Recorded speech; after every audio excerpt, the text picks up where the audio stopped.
Bah alors les calamars, on a des problèmes d'essence pour retourner sur sa planète? Messieurs, bonjour, j'espère que vous avez la pêche et que la vie vous traite bien. Rebeu des bois pour vous servir. Aujourd'hui, direction South Africa. C'est Bonanga. Obligé Johnny Clegg. Pour palabrer sur District 9. It's gonna be quick. It's gonna be clean. Best of all, it's gonna be quiet. There's a lot of secrets in District 9. Oh mon ami Naine Blancamp, un cinéaste maudit que je kiffe à mort. Même Elysium, même Chappie, mon gars, j'assume totalement, le mec t'arrive tout le temps à m'emporter. Je kiffe quand les mecs s'accrochent à de la science-fiction réaliste, de la SF qui gratte, qui va te déranger, qui va te poser énormément de questions. Et ce type n'a pas son pareil pour te mettre dans tous ses états quand t'es sur ton siège de cinéma. Tu te rappelles, le cinéma, c'est les lieux qui ne sont pas du tout essentiels. Mais qui me manque tellement! Roselyne, fais quelque chose! De plus, je me suis rappelé à son bon souvenir, j'étais en train de surfer sur YouTube et je suis tombé sur sa chaîne, Watt Studio, et je me suis rematé ses courts-métrages. Raka, Zigote. C'est de la bombe, beaucoup plus que certains longs-métrages SF qui ne valent pas un copec comparé à ça, purée. La plus-value de ouf! Il y a un vrai travail de fou sur l'ambiance, sur l'écriture, et de la mise en scène qui est vraiment exceptionnelle. C'est de la SF que je veux voir tout le temps, mais j'avoue c'est difficile. Revenons sur District. Natif de Johannesburg, le mec va s'inspirer de son vécu pour aborder l'actualité en le transposant dans un univers dystopique et en maniant parfaitement la métaphore. Et District 9 est un souvenir qui est complètement imprégné dans la mémoire.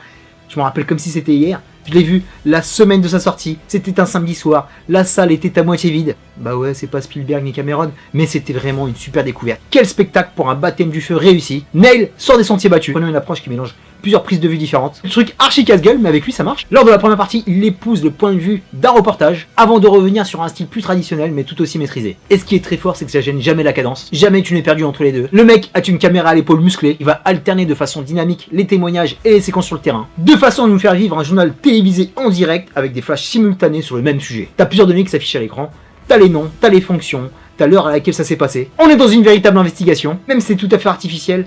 Elle compte énormément pour l'immersion. Le réalisateur va privilégier les éclairages naturels afin de rester cohérent avec le réalisme qu'il souhaite nous distiller. Surtout avec un film aussi sauvage que celui-là, il arrive à nous donner une photographie somptueuse, avec des plans larges ouverts sur l'horizon où on arrive à voir le ciel, le soleil. Ça apporte beaucoup de poésie, beaucoup de tendresse. Il contraste complètement avec la noirceur de District 9. Le mec est fort. Et c'est produit par Peter Jackson. Qui dit Peter Jackson dit Weta, une référence au niveau CGI. Et les effets spéciaux sont distillés parfaitement. Car ils sont pas là pour t'en mettre plein la gueule, ils sont là pour servir au propos. Et ça j'aime mon pote. Comme ces aliens qui sont cool et originaux, crades comme il faut, ça bat beaucoup. Mais au fur et à mesure du film on va s'attacher. Ils ont un côté proche de l'humain et c'est grâce à ce genre de détails que District 9 est un des meilleurs films du genre. Et je kiffe le travail qu'il a fait sur l'image. C'est poussiéreux, c'est granuleux, ça contraste parfaitement avec les films SF qui sont vraiment trop lisses. Ce n'est pas là pour être beau, mais ça intègre parfaitement les éléments extraterrestres qui ont 10 fois plus d'impact à l'écran. Comme sur Tales from the Loop dont je t'ai parlé. T'as toujours pas regardé, je parie. Et la métaphore politique qui me plaît tant. Les premières minutes, on nous signifie complètement sur quel territoire on se trouve, en Afrique du Sud, une terre meurtrie par sa xénophobie galopante, une histoire infâme, mais engagée, pour nous conscientiser sur la haine raciale entre les ethnies. Il nous montre sans embâche le sort réservé aux réfugiés, et Nail prend son sujet à bras le corps pour te montrer que son héros est une sacrée raclure, et il va découvrir violemment ce qui se passe à l'intérieur de Township. Pour un premier film, c'est très encourageant d'avoir une telle pertinence, une telle ambition par rapport à son propos, par rapport à ce qu'il entreprend à l'écran, par rapport à la population, qu'il s'agisse des politiques, des citoyens. Il creuse, il appuie où ça fait mal, il pointe du doigt, décortique en mettant à vif les plaies de notre monde devant notre visage. Et avec lui, pas de jaloux, tout le monde en prend pour son grade. C'est ça qu'on attend de la SF, pas une guerre entre extraterrestres et humains ou de la survie. On veut ce genre de parabole sur comment fonctionnent les nations, pour mettre en relief le profit que tirent certaines personnes de ce genre de situation dramatique, et aussi comment les choses évoluent.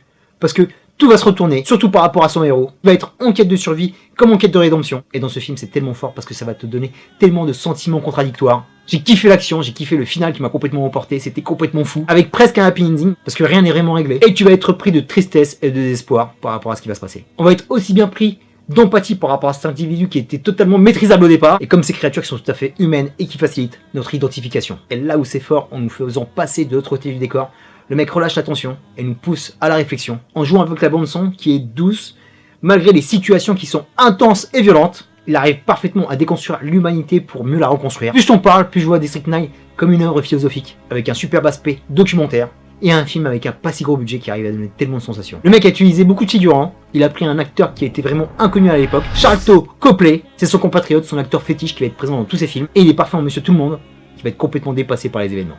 Une bande son magnifique, immersive à souhait, avec un très bon mélange de composition orchestrale avec des chants africains. Bordel, ça m'a donné le frisson. Un film incontournable des années 2000, un film incontournable de la SF, un film coup de poing qui tire à balles réelles sur l'humanité, et c'est aussi et surtout la révélation d'un réalisateur hors pair pour nous faire de la SF, qui n'est pas destiné qu'à faire des courts-métrages, et qui, je pense, a beaucoup de choses à dire dans le futur. Donc s'il vous plaît, les studios, rappelez Neil Blomkamp pour nous donner des films. Terminus pour District 9, je te dis à très bientôt pour de prochaines vidéos. D'ici là, porte-toi bien, merci pour tes likes, tes partages, tes commentaires. Est-ce que tu as vu District 9? Est-ce que tu as kiffé ce film? Est-ce que toi aussi tu veux que Neil Blomkamp revienne sur le devant de la scène? Dis-moi tout mon Serbi des bois. D'ici là, je t'envoie de magnifiques peace and love.